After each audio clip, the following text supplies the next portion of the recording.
The science of fat. Who's fat in the chat? Fat, blubber, pudge. It goes by many names, but its true identity can only be learned by consulting with the All-High Council of Nerds. They call it adipose tissue.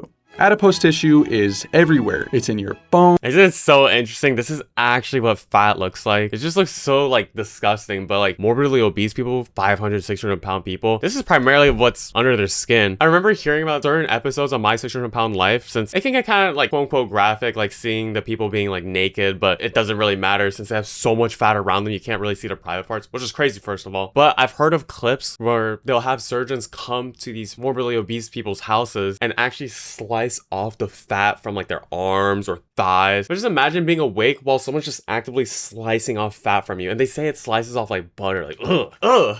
Your muscles, your organs, and there's tons and tons of it under your skin. And if you accidentally inhale the contents of your entire refrigerator, it grows. But like, how does your body convert whatever you happen to throw in your stomach into yellow jelly under your skin? And how on earth does going to Hot Pilates every Wednesday get rid of it? To find out, we're going to take a field trip inside this guy's Big Mac. Big Macs and food in general have two parts: big macronutrients and little micronutrients. Micronutrients don't contain any energy. They're just little guys. Macronutrients, on the other hand, contain all the energy in your food. Does anyone track their macros? I've always thought about like, okay, should I track my macros? I feel like it doesn't really matter too much for me. Like, I'm not gaining a lot of weight, losing a lot of weight. I'm just kind of maintaining. I feel like it doesn't really matter too much. And I also don't really care too much. Like, okay, I have to hit my protein goals. I have like a rough estimate in my mind. Like, okay, hopefully I can reach this. I never like had an app for it, but I think it's cool nonetheless when people do it. And they only come in a few flavors: proteins, carbs, fats. And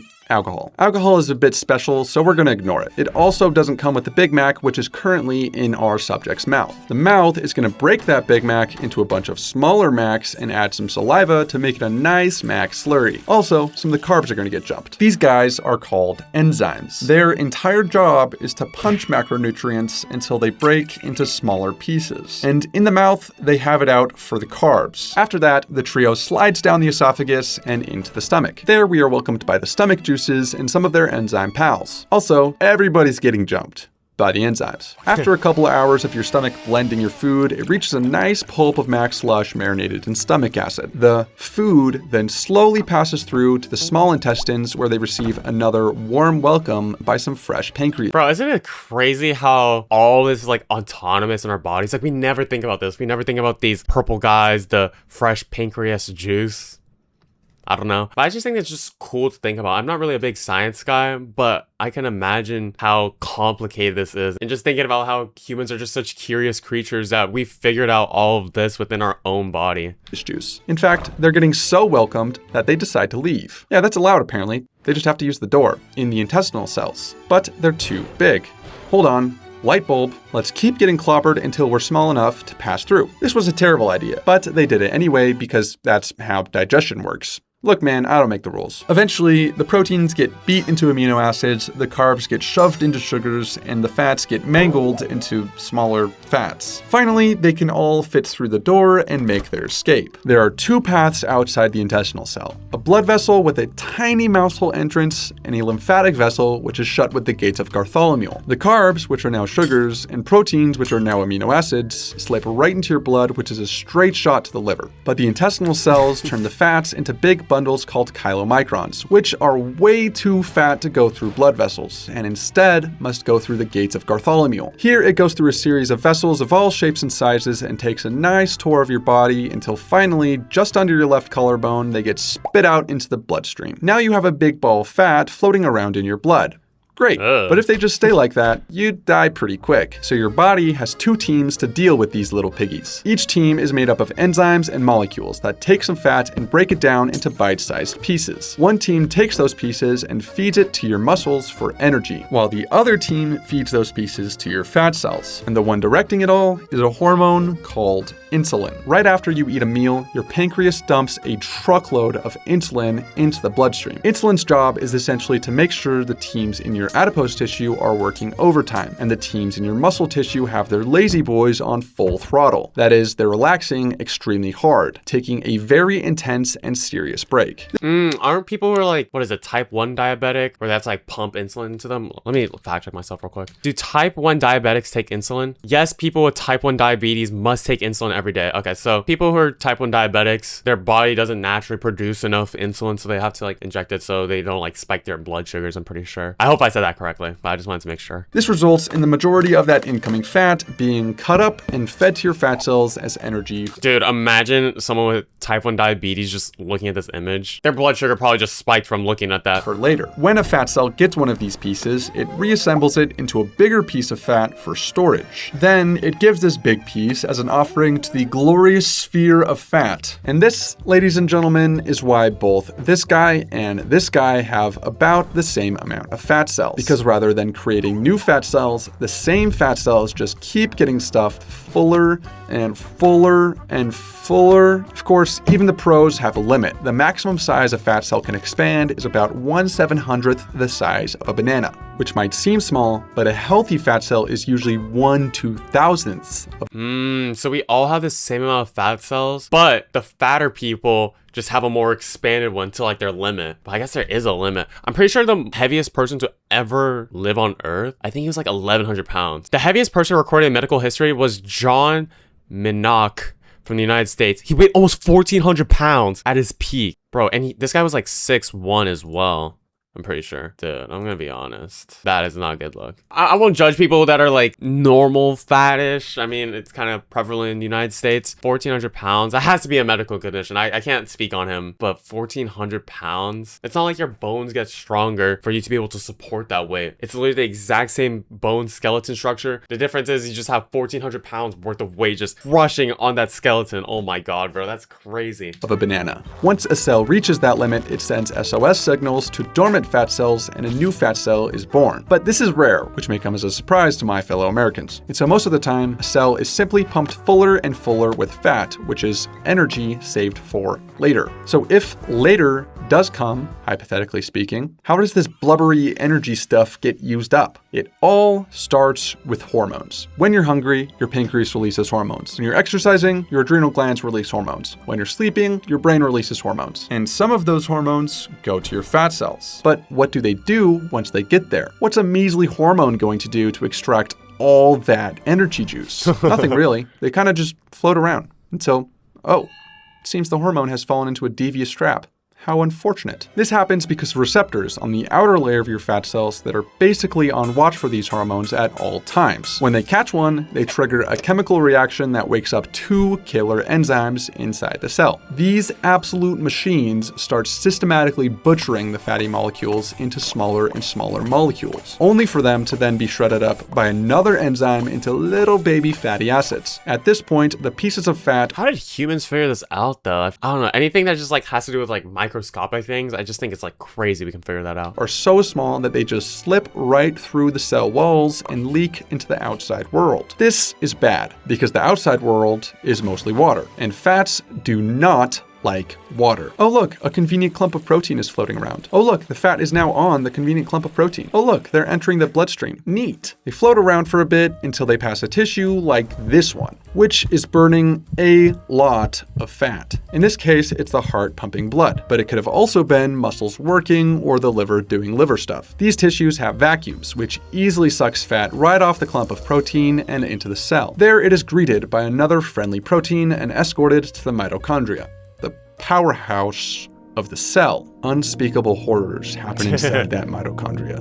But afterwards, our fatty friend pops out as some ATP, and then it explodes. This reaction gives energy to the cell, and there. Okay, late pause, but I feel like everyone knows the mitochondria is the powerhouse of the cell. Someone could be like blackout drunk and you're like, can you just say a random fact? And they'll randomly just say it for no reason. And they don't even know what it means, but just people just know that fact. For the tissue as a whole. Wow, those muscles must be working so hard to explode so much fat, you're probably thinking. And you'd be wrong. In fact, this guy is sleeping like a baby right now. The more physically demanding an activity is, the less it relies on fats for energy, and the more it relies on sugars, which comes from carbs. You do still use more fat during exercise than you do during rest because of the sheer amount of energy you're using. But during rest, your body is much more reliant on fat. This has quite a lot of implications when it comes to losing weight. Is that why they say it's better to walk to lose fat rather than to run? I never understood that. I never actually questioned it, but maybe that makes a little more sense. Before we get to that, there is one thing about adipose tissue which I have yet to reveal. A secret so secretive that even the High Council of Nerds didn't know about it until the mid-90s. This layer of blubber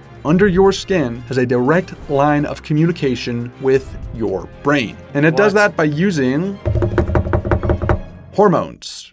Again, each fat cell is constantly releasing a hormone called leptin. Chunky fat cells release a lot of leptin, while small fat cells release less leptin. Leptin treks through your blood all around your body until it reaches the blood vessels in your brain, where it sneaks through and finds your hypothalamus. The hypothalamus was expecting this and keeps track of how many of these guys show up. This is because your hypothalamus is smart. It knows that if there's a lot of leptin, then the fat cells are already fat, and it makes you want to eat less food. If there isn't much leptin, then it knows that reserves are low, and it makes you want to eat more food. Basically, your fat is constantly self-reporting directly to the brain exactly how fat it is at any given moment, and the hypothalamus adjusts how hungry you feel accordingly. And it does this to keep you at a healthy baseline. But if that's the case, then how does something like this? That's exactly what I was about to say. If the brain is supposed to regulate how much you're supposed to be eating and to help you maintain a healthy level of weight, do people who get this big just have such a strong mind and desire to eat so much food that it just overrides that? Happen. When your adipose tissue gets this big, it produces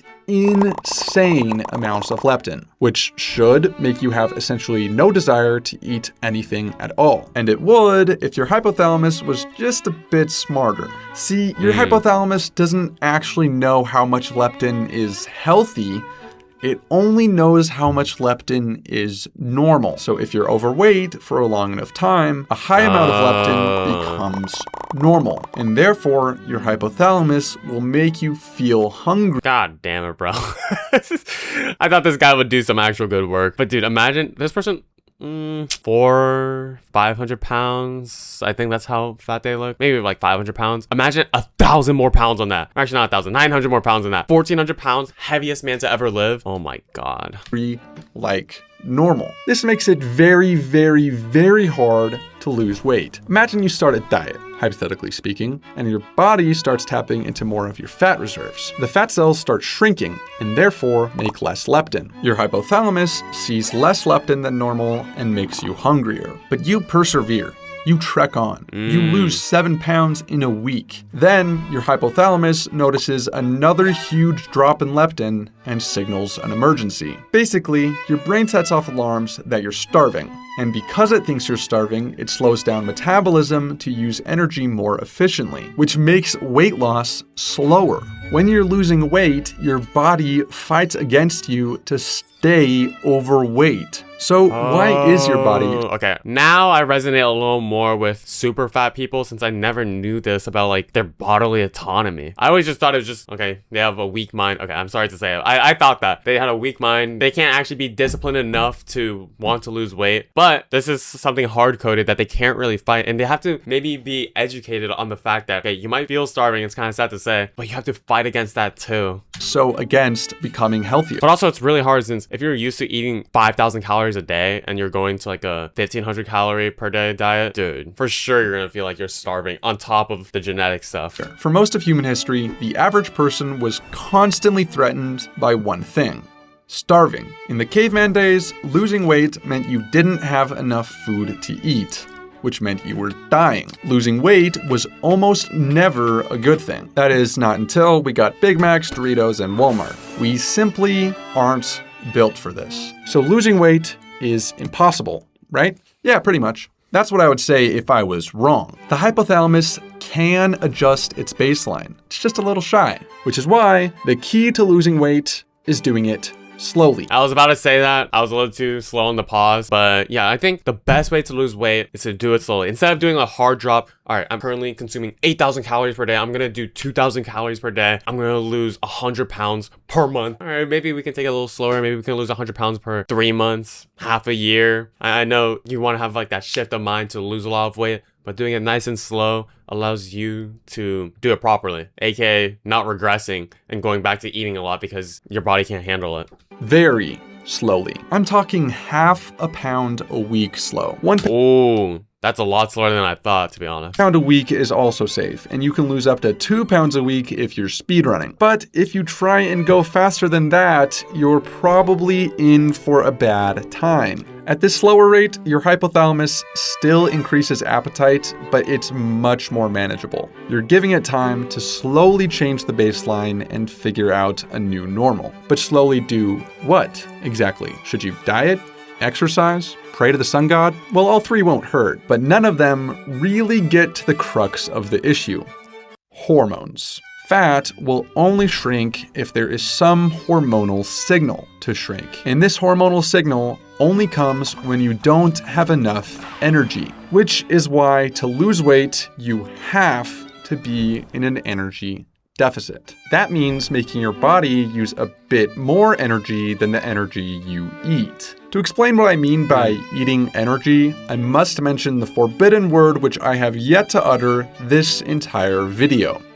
Calories. Oh, I thought he would never say it. Calories measure energy, not food. For example, 1 ton of TNT will release about 1 million calories. When we talk about calories, I always see these facts like, oh, if you were to drink gasoline, that would be the most cost-effective way to get your calories. And I'm like, bro, who's counting these? with food, we're measuring how much energy your mitochondria can explode from one of our macronutrient friends. So when I say eat less calories, I do not mean eat less food. I'm talking about energy, the macronutrients in the food, which means you can eat less calories whilst actually eating more food. But even then, it's not as simple as put out calories and don't put them in. Being in an energy deficit does not always mean you're being healthy. It just means you're losing weight. If you don't ever move from your bed and only eat spinach and kale,